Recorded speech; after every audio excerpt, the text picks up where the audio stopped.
This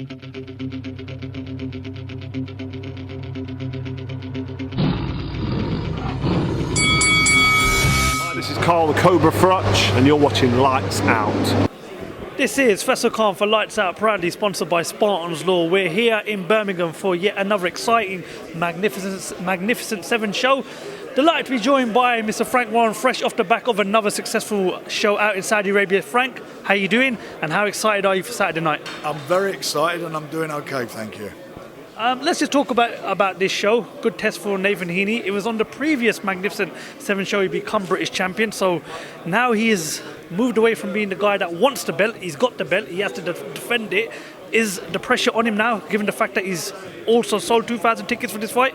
There's a lot of pressure on him. I mean, he also wants to fight for a title, a world title, and he wants to fight in Stoke at the City Ground, and that can only happen during the season's break.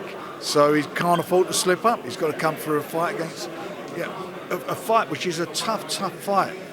I think it's a reverse situation as it was when he fought Denzel Bentley. That he was a massive big favourite, Denzel, and Nathan came in and on the night to put in a magnificent performance and upset all the odds. So this is the same thing for him. He's probably slightly, well, not he's a favourite in the fight, but he's got everything to lose.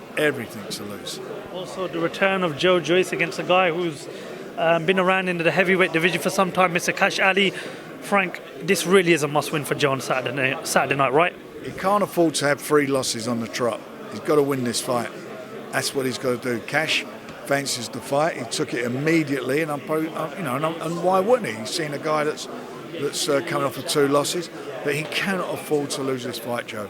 He's got to win this. If he wins it, then I promise him I'll put him in a big fight. Dennis Mccann has been calling for that Saudi Arabia money. Boxing's featuring a lot out in Saudi. There's a certain card coming up with a few certain fighters you might want to match him up against.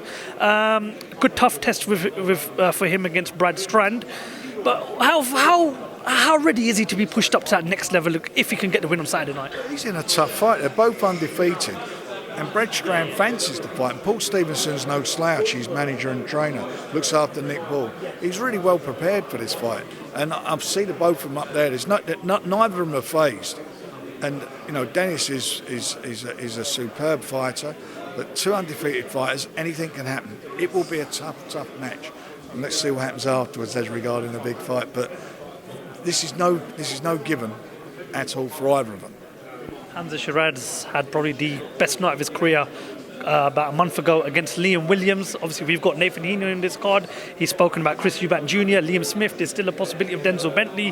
What can you tell us about what you're going to do with these middleweights you've got right now, Frank? Well, they're all going to be involved in good fights, but Nathan first of all has got to get through Saturday night. And then once that dust settles, we can start looking at his next move for him. But he's got to get through a tough fight. There's no doubt about that. Frank, I'm going to have to ask you about a man you know very well, Mr. Simon Jordan, who's always got a thing or two to say about the current boxing topic. Well, he done an interview with Dan Hardy after the Anthony Joshua fight, and he made a few comments which I really want to get your thoughts on.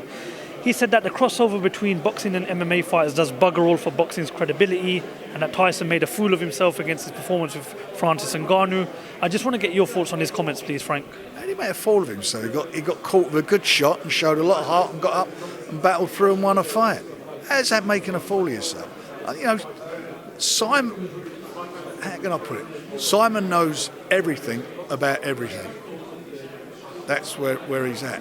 And to him to say that Tyson made a fool of himself, I think is a pretty stupid remark to make. I don't get that. Did he make a fool of himself when he was at Crystal Palace, when it didn't work out for him? I don't know. I mean, he's done his best he can. Tyson come through with a win. Fair enough. Frank, one final one. When can we expect an announcement for the 5-on-5 Queensberry versus Matchroom card? I'm hoping it's pretty imminent. Looking forward to it. Frank Warren, a pleasure as always. Thank you for your time. A couple of quick minutes.